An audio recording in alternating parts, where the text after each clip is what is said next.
नमस्कार, आप देख रहे हैं कच्चा चिट्ठा। मैं हूं आपके साथ प्रीति रघुनंदन। यूक्रेन के पड़ोसी देश बेलारूस में रूस ने अपना बहुत बड़ा युद्ध अभ्यास शुरू किया है।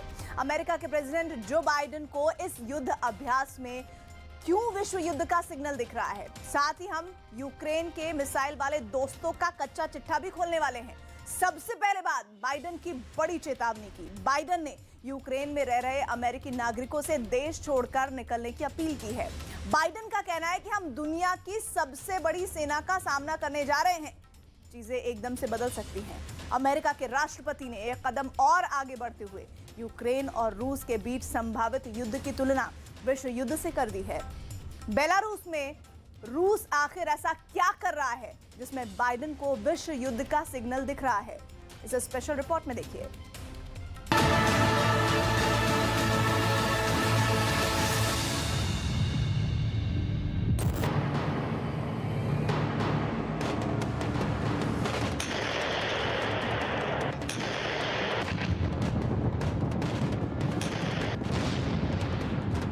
तो बारूद बरसा रहे हैं,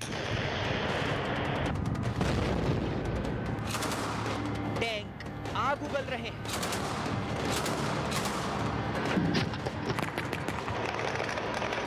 मिसाइल लॉन्चर से फायरिंग हो रही है।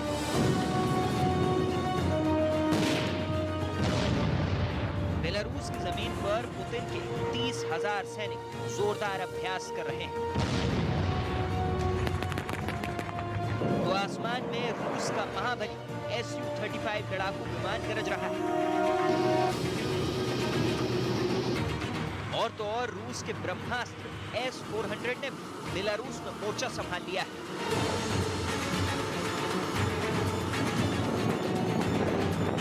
बेलारूस में चल रहे इस युद्धाभ्यास को नाटो शीत युद्ध के बाद अब तक का सबसे बड़ा अभ्यास करार दिया गया है।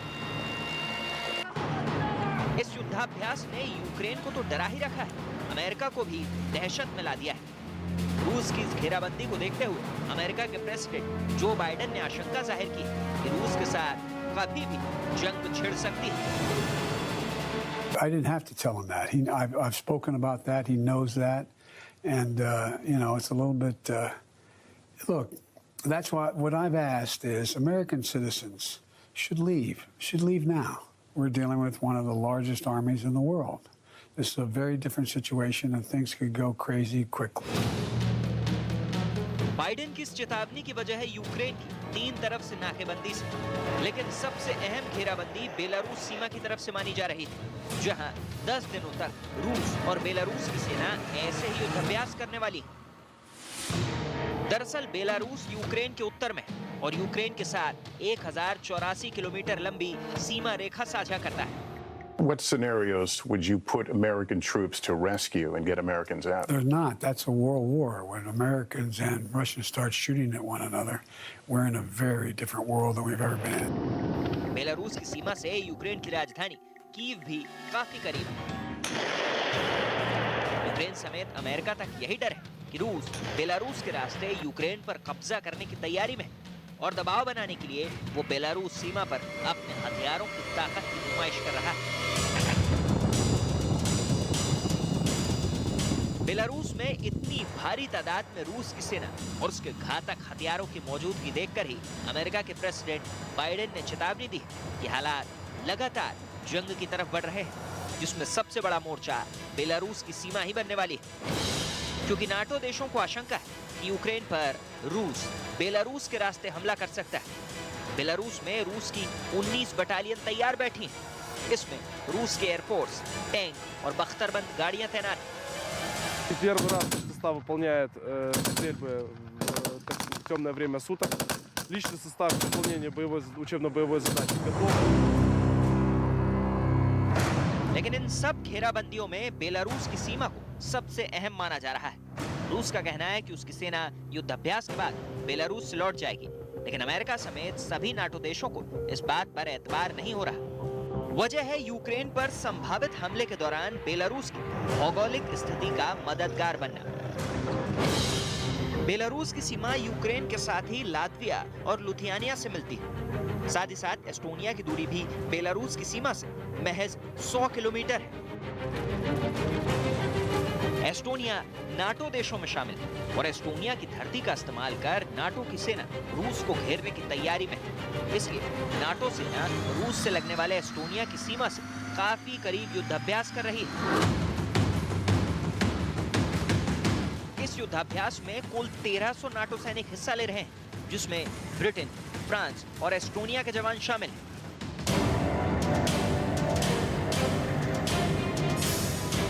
रूस की सीमा से महज 100 किलोमीटर दूर एस्टोनिया में ये नाटो का युद्ध अभ्यास है। तस्वीरों में आप साफ साफ देख सकते हैं नाटो के इस कैंप में बम और बंदूक से लेकर तोप और टैंकर तक, यानी जंग में इस्तेमाल होने वाले हर साजो सामान की टेस्टिंग हो रही है। एस्टोनिया में नाटो के युद्धाभ्यास का मकसद पुतिन की आर्मी के खिलाफ जाल बिछाना माना जा रहा था, लेकिन अब बेलारूस में हो रहे अभ्यास ने नाटो के इस प्लान पर भी पानी फेर दिया है। यूक्रेन से जंग छिड़ी तो रूस को डर है कि नाटो देश यूक्रेन की मदद करेंगे। नाटो देशों के पास एक से बढ़कर एक घातक हथियार है, मिसाइलें हैं। ऐसे में अगर जंग में नाटो देश भी कूद पड़े तो रूस की सेना के लिए सबसे बड़ा ब्रह्मास्त्र साबित हो सकता है एयर डिफेंस सिस्टम S-400, जिसे युद्धाभ्यास के बहाने रूस ने अब बेलारूस में भी तैनात कर दिया है। रूस के पास मौजूद S-400 ऐसा मिसाइल सिस्टम जिसके तैनात होने के बाद यूक्रेन तो घुटने टेकेगा ही, बल्कि यूक्रेन की मदद के लिए आए नाटो देशों के आसमान पर भी कर्फ्यू लग जाएगा। S-400 के चलते रूस और बेलारूस का आसमान इस तरह महफूज हो जाएगा कि 400 किलोमीटर की रेंज में दुश्मन का ना कोई विमान भटकेगा, ना कोई मिसाइल दाखिल हो पाएगी। बेलारूस और रूस का पश्चिमी बॉर्डर और दक्षिणी बॉर्डर के साथ साथ उत्तरी सीमा का आसमान भी S-400 के साथ महफूज रहेगा,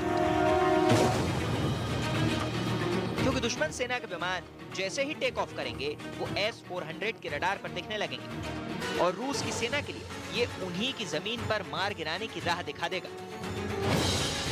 S-400 का रडार दुनिया का सबसे खतरनाक एयर डिफेंस रडार माना जाता है, क्योंकि ये स्टेल्थ विमान को भी खोज कर मार गिराने की खूबी रखता है। इसकी ट्रैकिंग रेंज 600 किलोमीटर तक है, जबकि ये विमान 400 किलोमीटर के दायरे में मौजूद लक्ष्य पर हमला कर सकता है। इसलिए S-400 वो एयर डिफेंस सिस्टम जिससे यूक्रेन तो यूक्रेन, अमेरिका भी घबराता है और अब बेलारूस में इसकी तैनाती ने सभी नाटो देशों की परेशानी बढ़ा दी है।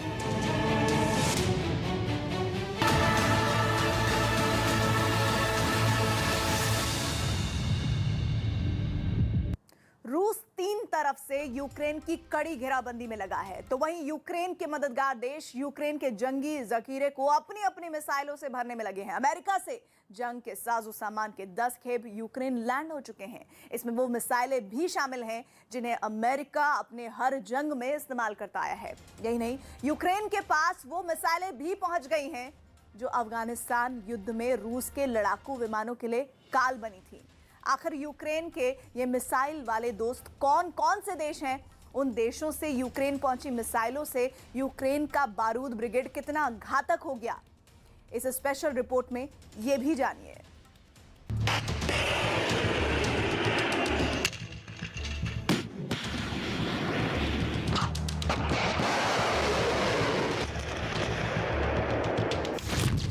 क्या रूस और यूक्रेन में मिसाइल वॉर होगी?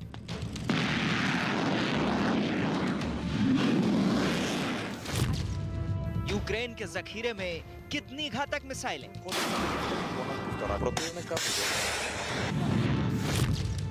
किस मिसाइल से यूक्रेन देगा रूस को जवाब?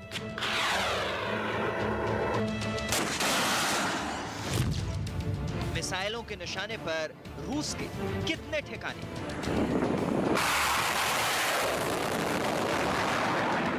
यूक्रेन से भिड़ंत को लेकर रूस और अमेरिका समेत नाटो देश की जैसे ठनी हुई है। उसने इन मिसाइलों ने यूक्रेन की सामरिक शक्ति को कितना बढ़ा दिया है? युद्ध छिड़ने पर रूस की सेना के लिए मिसाइलें कितनी मुश्किलें खड़ी करने वाली हैं?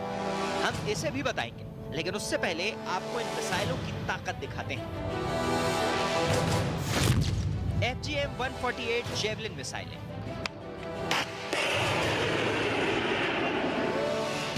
यूक्रेन के एक सैनिक ने मिसाइल लॉन्चर को अपने कंधे पर रखा। लाल बटन दबाया, मिसाइल ने स्ट्रीक की और टारगेट तबाह।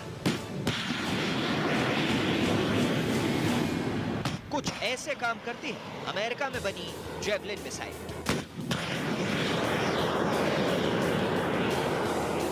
ये ऐसी मिसाइलें हैं जिन्हें यूक्रेन के सैनिक कंधों पर रखकर ठीक ऐसे ही फायर कर सकते हैं। जंग छिड़ने पर रूस के टैंक के साथ बंकर को कैसे बर्बाद करना है, यूक्रेन के जवान इसका अभ्यास कर रहे हैं। Це поближче до бойових дій. Ви ж розумієте, війна може початися в будь-яких погодних умовах. Ви ж розумієте, і потрібно ж вдосконалювати навіть в різні погодні умови всі ці бойові навчання. अमेरिका से यूक्रेन पहुंची इस मिसाइल से रूस की बख्तरबंद। जेवलिन एक shoulder fired surface to air missile है जो काफ़ी डेडली मानी जाती है। ये टैंक्स को टॉप अटैक करती है, दैट मीन्स उसके ऊपर से अटैक करती है, जो टैंक का सबसे थिनेस्ट पार्ट होता है, सबसे कमज़ोर पार्ट होता है। सो उस पॉइंट ऑफ व्यू से इसकी जो एक्यूरेसी और जो डिस्ट्रक्शन कैपेबिलिटी है वो काफ़ी हाई है, और that is why it is very popular also against tanks. इसका इस्तेमाल इसके अलावा भी, टैंक्स के अलावा भी किया जा सकता है, लाइक फोर्टिफिकेशंस के ऊपर, बंकर बस्टिंग के ऊपर। स्टिंगर मिसाइल सतह से हवा में मार करने वाली मिसाइल है। ये मिसाइल हवा में उड़ते लो फ्लाइंग ड्रोन और हेलीकॉप्टर को मार गिराने में सक्षम है। इसे आसानी से एक जगह से दूसरी जगह ले जाया जा सकता है और स्टिंगर मिसाइलों को भी कंधे पर रखकर आसानी से फायर किया जा सकता है। अफगान युद्ध के दौरान इस मिसाइल के इस्तेमाल से रूसी वायुसेना के परखच्चे उड़ गए थे। तब अफगानिस्तान में रूसी सेना की हार की एक बड़ी वजह स्टिंगर्स को ही माना गया था। 1986 में 36 लॉन्चर और 154 स्टिंगर मिसाइलों को अफगानिस्तान भेजा गया। इनमें से 37 स्टिंगर चलाए गए थे, जिनसे 26 रूसी जहाज गिराए गए थे। वहां पर एक स्टेलमेट की स्थिति हो गई थी। इस स्थिति को बदलने के लिए अमेरिका ने सोच समझकर एंटी एयरक्राफ्ट स्टिंगर मिसाइल को लॉन्च करने का निर्णय लिया। शुरुआती दौर में 1986 में 200 स्टिंगर मिसाइल्स आईं, 1987 में 300 स्टिंगर मिसाइल आईं और उसके बाद कुल मिलाकर के 2500 के आसपास स्टिंगर मिसाइल्स आईं। ये स्टिंगर मिसाइल्स इतनी ज़्यादा प्रभावी थी कि इन्होंने रशियन फ्लीट के डिफरेंट टाइप के एयरक्राफ्ट में कम से कम 270 एयरक्राफ्ट को बर्बाद कर दिया। जिस स्टिंगर के सहारे अमेरिका ने अफगानिस्तान में रूस को हारने पर मजबूर कर दिया था, उन्हीं मिसाइलों को अब यूक्रेन को सौंप चुका है। यूक्रेन को स्टिंगर मिसाइल अमेरिका के साथ साथ लतीविया और लिथुआनिया ने भी भेजी हैं।